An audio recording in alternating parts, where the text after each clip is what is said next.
Distinguished Chair, Moderator, and friends, thank you for the opportunity to quickly raise 3 points on new and emerging sustainable development challenges.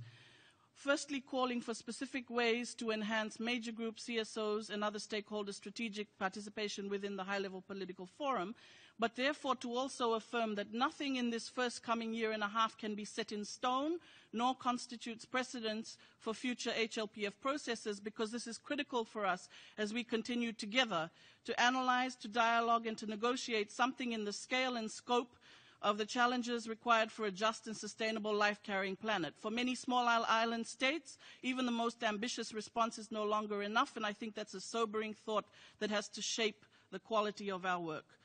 For decades now, heterodox and wide-ranging knowledge makers have been influencing global agendas, and all of the truly transformative advancement decisions, including these normative human rights and development frameworks of the UN, have come about because civil society and social movements have informed, rallied, and otherwise assisted the work of government negotiators and allies within the UN and other development agencies to bring about changes that we need. In just one example, UNFPA, UN Women, and other agencies working strongly with the guidance of feminist and women's movements at the original ICPD and follow-up processes, including to date, helped to change us from a Malthusian coercive population policy to the absolutely crucial and even today more urgent focus on sexual and reproductive health and rights with no qualifications. I think that's a useful example for us. And thirdly and lastly, with the Writing Finance Initiative and the Social Solidarity Economy movement, Dawn and others strongly note that it's no use working on the full range of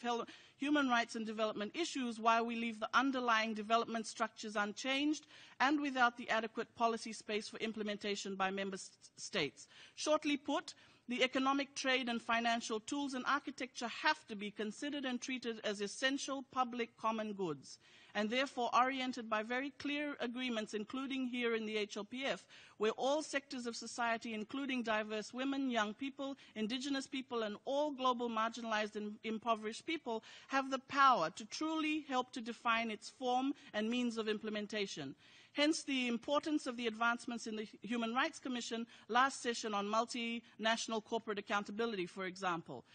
But also what's required is the HLPF and the UN to recognize and truly affirm the time and space required for us as major group CSOs and social movements to do our internal organizing process and work to ensure that constituency is respected.